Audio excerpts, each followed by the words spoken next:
Mais on est d'accord quand même que ceux qui vont être faits par Hydro-Québec dans l'avenir vont respecter au moins aussi bien ces contrats-là qu'aujourd'hui les Premières Nations ont avec le privé. J'espère en tout cas que c'est le cas, évidemment. Et en imaginant que c'est le cas, parce qu'on ne peut pas imaginer que le gouvernement, enfin Hydro-Québec va faire moins bien que le privé dans les accords avec les Premières Nations, à ce moment-là, on peut s'entendre que l'argument de dire il faut faire plaisir aux Premières Nations en allant dans le privé ne fonctionne pas vraiment, Madame la Ministre. J'ai ici l'oscillation du marché du pétrole sur 3 mois. On sait que ça a quand même bougé un peu. Alors, c'est date de septembre 2024, je m'en excuse, je n'ai pas mis à jour, mais les oscillations sont toujours à peu près identiques. On est dans des marges de 10 à 15%. Ici, j'ai à la même date le marché du Bitcoin que vous pouvez voir qui oscille déjà beaucoup plus que le marché du pétrole. Et ici, j'ai le marché de l'électricité. Ici, le marché de l'électricité, il oscille à hauteur de 250%, c'est-à-dire qu'il peut passer de 25 sous du kilowattheure à moins 3 sous du kilowattheure quand personne ne chauffe ou ne climatise et qu'on produit quand même de l'électricité. Nous, on garantit sur 20 ans un prix fixe de l'électricité au privé. Et ce coût de raccordement par rapport au marché, d'après une étude de l'IREC toujours, nous a coûté jusqu'à maintenant autour de 1 milliard de dollars. Est-ce que vous pensez que c'est correct de transférer les gains au privé et garder les risques du côté du public, ce qui nous fait perdre 1 milliard de dollars, Madame la Ministre? Madame la Ministre. Juste un moment.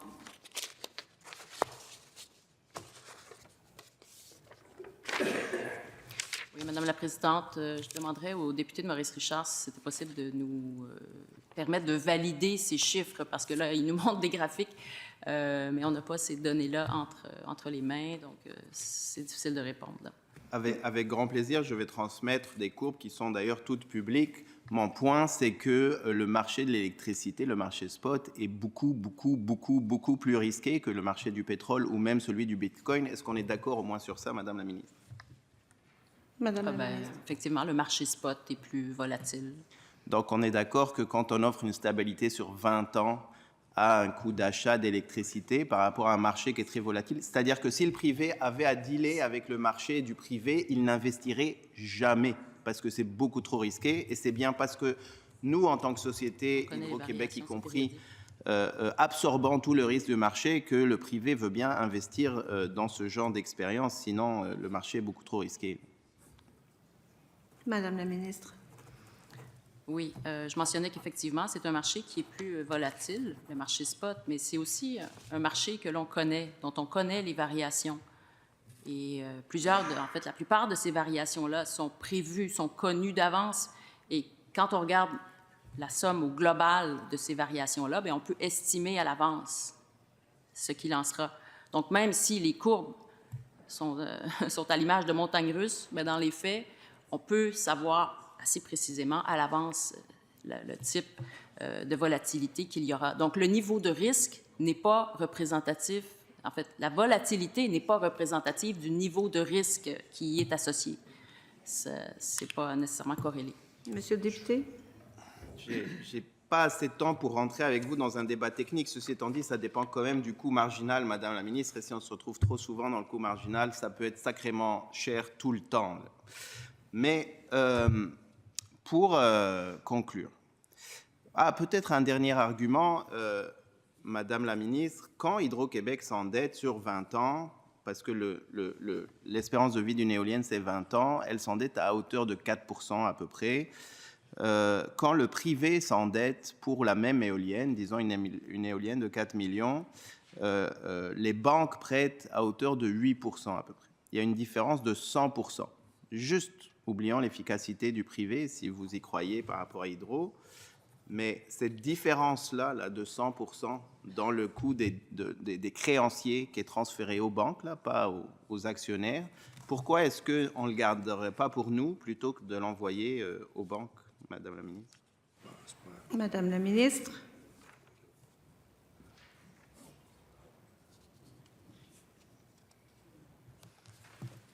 Oui, Madame la Présidente. Donc, j'aimerais mentionner en fait qu'il y a plusieurs années, c'est sûr que Hydro était moins présent dans le secteur, par exemple, de l'énergie éolienne, mais aujourd'hui, Hydro-Québec s'implique d'elle-même et elle a la capacité d'aller chercher du financement à très bon taux. Donc, voilà, c'est un développement important. Monsieur le député. Effectivement, Hydro-Québec a toujours eu la capacité à s'endetter à un très bon taux, étant donné que les actifs d'Hydro sont pris en sécurité par l'État du Québec et que l'État du Québec sécurise les prêts d'Hydro. Donc, effectivement, vous avez raison, c'est pas nouveau, par exemple. Fait que, si je résume, on transfère plein d'argent, quand c'est fait dans le privé, on transfère plein d'argent aux banques parce que le coût de l'endettement est plus coûteux pour le privé que pour Hydro. On transfère de l'argent aux actionnaires parce qu'évidemment, les actionnaires, quand ils mettent de l'argent dans une éolienne, c'est pour recevoir de l'argent qui ne va pas à Hydro. On prend tout le risque du marché pour nous-mêmes et évidemment, il n'y a aujourd'hui aucune étude qui prouve que c'était une bonne idée de le faire ou aucune étude, évidemment, encore moins, qui dit que c'était une bonne idée de nationaliser tout ça. Est-ce que, Madame la Ministre, vous pourriez vous engager à faire une étude pour savoir est-ce que c'était une bonne idée de privatiser toutes ces éoliennes et puis les futures éoliennes, parce qu'il y a des projets, évidemment, qui vont se faire dans le privé? Madame la Ministre. Oui, Madame la Présidente. Merci. Donc, je pense que je n'ai pas à répondre pour des décisions qui ont été prises déjà il y a 20, 25 ans, mais je vous dis que, comme je le mentionnais tout à l'heure, Hydro-Québec s'engage davantage, et c'est ce que permet notamment le projet de loi 69, dans le domaine de l'éolien. Alors, ça va être un changement de donne pour Hydro-Québec, cet engagement accru. L'expertise va être davantage détenue par Hydro-Québec que ce n'était le cas il y a 20 ans, 25 ans. Donc, voilà, ça change la donne. Monsieur le député. Madame la Ministre, Monsieur Godbout, quand il a créé Hydro, il a pris une responsabilité par rapport à des choses qui sont faites avant. Monsieur René Lévesque, quand il a nationalisé le reste des projets, il a pris une décision par rapport à ce qui s'est décidé avant. Moi, ce que je vous pose comme question, c'est est-ce qu'on pourrait avoir une étude qui au moins nous dise que ce n'est pas une bonne idée de nationaliser toutes ces éoliennes qu'on a laissées faire dans le privé? Est-ce que vous pouvez vous engager à juste faire une étude? Je vous ai donné plusieurs milliards de dollars là, qu'on est en train de perdre. C'est beaucoup d'argent qui pourrait payer pour nos écoles et pour nos hôpitaux. Est-ce que vous pourriez, s'il vous plaît, faire une étude qui nous prouve que c'était une bonne idée et qu'il ne faut pas nationaliser, au moins seul? Madame la Ministre. Alors moi, je considère en fait que les partenariats sont gagnants. C'est toujours bon d'avoir de la compétition pour justement faire baisser les prix. Les partenariats qui sont signés avec des représentants des communautés autochtones, des communautés locales, des MRC et de l'entreprise privée peuvent être gagnants. Ils génèrent des retombées importantes pour ces communautés-là, créent une diversification des revenus. Et Hydro-Québec également fait son chemin avec une présence accrue qui sera permise du fait du projet de loi 69. Donc, pour moi, ça, c'est une avancée importante. Merci. Monsieur le député, 40 secondes. Je remarque une approche franchement dogmatique, Madame la Présidente. On n'est même pas capable d'avoir... On a peur du résultat d'une étude qui nous dirait si Hydro-Québec aurait fait ou nationaliserait toutes ces éoliennes, ça serait une bonne idée. Avons-nous peur du résultat d'une étude? Je veux dire, je veux bien la croyance dans le marché. Hydro-Québec est la preuve que garder un monopole dans la création d'énergie était une bonne idée. Pourquoi avons-nous peur de faire une analyse sur la possibilité de nationaliser toutes les éoliennes du Québec? 10 secondes, Madame la Présidente. Quand on nationalise, il faut compenser. Alors, c'est un faux débat. Il faudrait sortir des fonds considérables pour racheter l'ensemble des parcs éoliens déjà construits. Merci. C'est tout.